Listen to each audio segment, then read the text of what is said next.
Hello. हाँ, तो question देखिए। A shopkeeper sells 3 type of flower seed A1 A2 and A3। एक shopkeeper है, 3 प्रकार के बीज बेच रहा है, A1 A2 और A3। They are sold as a mixture where proportion are. तो उन सीड्स का जो प्रपोर्शन है मिक्सचर का 4:4:2 रिस्पेक्टिवली।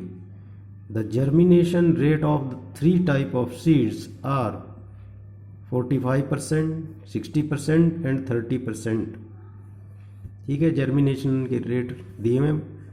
ए का 45% है, A2 का 60% है और A3 35%। Calculate the probability. Number 1, probability of randomly chosen seed to germinate, यानी कि रेंडमली जो सिलेक्ट किया गया बीज वो जर्मिनेट होगा। इसका अंदर total probability type A, type A1 A2 A3 कोई भी जर्मिनेट हो सकता है, उसकी प्रोबेबिलिटी निकालनी है, राइट। और दूसरा है B part, find the probability that it is of A2। ये A2 ही है, given that randomly chosen seed does not germinate, जब ये जर्मिनेट नहीं होता। ठीक है, टोटल में जर्मिनेट का पूछा ए पार्ट में, और बी पार्ट में A2 का, कि A2 का ये जब रैंडमली सिलेक्टेड है जो सीड वो जर्मिनेट नहीं होते के हैं। तो आप यहाँ सपोज कर लें, let E1 E2 and E3 be the event of selecting seeds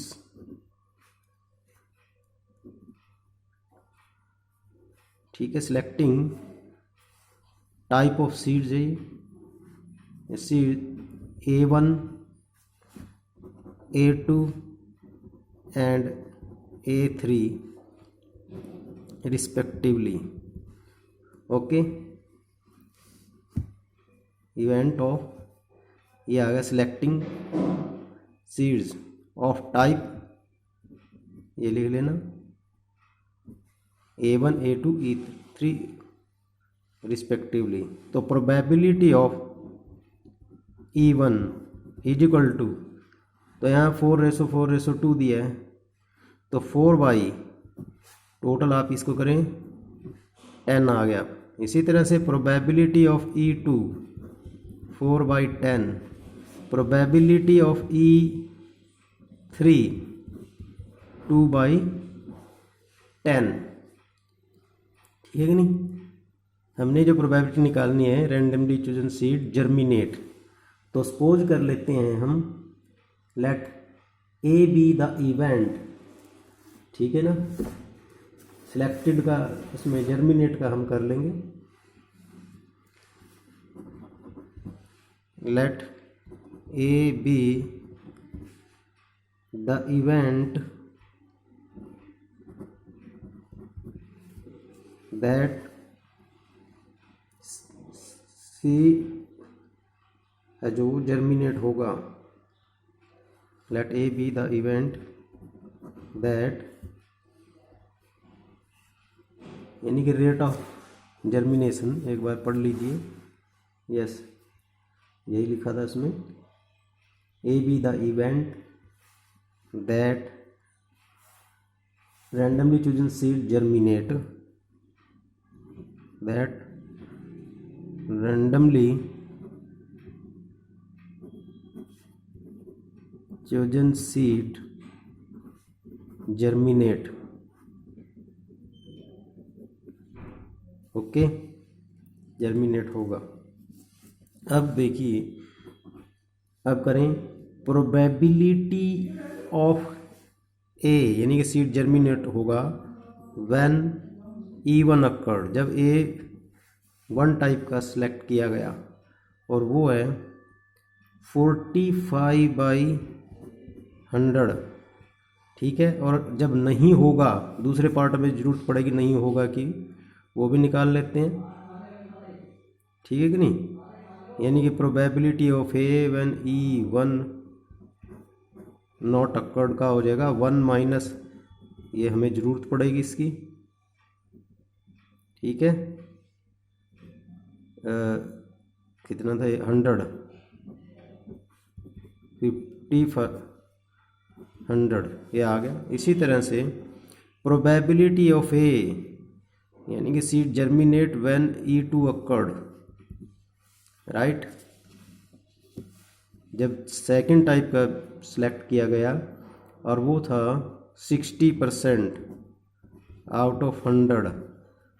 इसी तरह से probability of A when E2 not occurred का भी निकाल लेना, 1 माइनस 60/100, कहने का मतलब 40/100। इनकी आगे ज़रूरत पड़ेगी तो इसलिए मैं कर रहा हूँ साथ में। Probability of A when E3 occurred, seed germinate होगा अगर तीसरे टाइप का सिलेक्ट किया गया और वो था 35/100। और ऐसे ही नॉट का निकाल लें, नॉट अकर्ड का 1 माइनस 35/100, 65/100, ठीक है। दोनों आ गया। फर्स्ट टाइप में है जो आपसे टोटल प्रोबेबिलिटी पूछी गई थी, ठीक है। तो वो हम कर लेते हैं। लो अब आगे लिखें प्रोबेबिलिटी, इसमें टोटल की है तो रिक्वायर्ड प्रोबेबिलिटी, रिक्वायर्ड ये फर्स्ट टाइप का है प्रोबेबिलिटी, यानी कि probability of E1 into probability of A when E1 occurred plus probability of E2 into probability of A when E2 occurred plus probability of E3 into probability of A when E3 occurred. यानी कि seed will germinate उनकी करनी है हमने, और ये था 4/10 into 45/100 plus 4/10 into 60/100 plus 2/10 into 35/100। Okay, LCM आप लीजिए 1000 और ये 180 हो गए मल्टीप्लाई, प्लस में 240 प्लस में 70। इस सारे को अगर आप टोटल करें तो ये आ जाएगा 490 अपॉन में 1000, ये कट गया 49/100। ये एक आंसर आ गया, ठीक है नहीं। इसमें था प्रोबेबिलिटी और रैंडमली चोजन सीड जर्मिनेट होने की ये प्रोबेबिलिटी है। अब सेकंड पार्ट आप दोबारा पढ़ लें, उसमें था find the proof that it is of type 2 given that randomly chosen seed does not germinate. तो ये डज नॉट जर्मिनेट का हो गया, ठीक है कि नहीं। तो हम A2 आपने ये निकालना है, ठीक है कि नहीं। तो आप करें, प्रोबेबिलिटी आपने जो निकालना है वो है probability of E2 when this occurred, यानी कि ए। आप इसका नाम इनको शॉर्ट में लिख लो थोड़ा। इसको मैं अगर प्रोबेबिलिटी ऑफ बी मान लेता, यानी कि B the event randomly chosen seed does not germinate का प्रोबेबिलिटी ऑफ यहाँ पर बी कर लेता तो ये B0 आ जाएगा इस तरह से, ठीक है। या इसी को लिख लो probability of E2 when B occurred B occur का मतलब व्हेन ए नॉट E1 अकड़, ये है मतलब इसकी जगह बी लिख लेते हैं आप, क्या आ जाएगा इज इक्वल टू, देखिए मैं डायरेक्ट कर रहा हूँ E2 का हमारे पास 4/10 है, ये बेस थ्योरम लग रही है इसमें, इनटू और ये आएगा नॉट वाला 40/100, ठीक है कि नहीं, अपॉन में अब फर्स्ट का करें आप, प्रोबेबिलिटी ऑफ ये था E1 का 4/100 इनटू इसमें आपने नॉट 55/100 प्लस ये इसको रिपीट करो, सेकंड का ही है बाई 100, यह आ जाएगा प्लस थर्ड का 2/10 इंटू 65/100।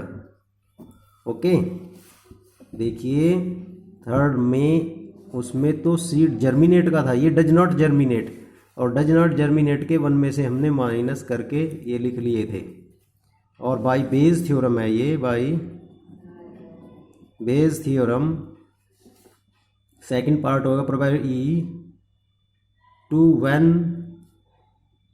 डज नॉट जर्मिनेट का probability A when E1 occurred, यानी कि जब ये नहीं होगा, इसको अगर आप बी मानते तो बी अक्कड़ लिख सकते थे, probability E2 when B occurred, right. तो सेकंड वाला ही हमने किया, और ये नॉट डज नॉट जर्मिनेट के यहाँ पर लिए, इसको आप सोल्व कर सकते हैं, नोट करें, एलसीएम सेम आ जाएगा, 4 चौक 160 आ गया ऊपर, और नीचे इनकी मल्टीप्लाई कर दें, 4 पंजे यानी कि 220 हो गया, प्लस 160 हो गया, और plus 130 is equal to 160 upon, इस सारे को अगर आप जोड़ें तो देखना कितना, 2 160 130 0 8 3 11 4 1 5 510, ये काट दीजिए, ठीक है, यानी कि 16/51 ये सेकंड आंसर है, और फर्स्ट आंसर ये था, ये सेकंड आंसर आपका आ गया। आगे बात समझ में, तो इस तरह से आपने करना था। मैं दोबारा से बता देता हूँ कि वो पहला टोटल प्रोबेबिलिटी का, दूसरा बेस थ्योरम का, और बेस थ्योरम में भी पहले में जर्मिनेशन का आपने निकालना था, दूसरे में डज नॉट का था, डज नॉट जर्मिनेट, तो इसलिए ऐसा किया गया बेस थ्योरम लगनी, क्योंकि A2 का ही पूछा था, E2 समझ गए, A2 टाइप का ही पूछा था। ओके।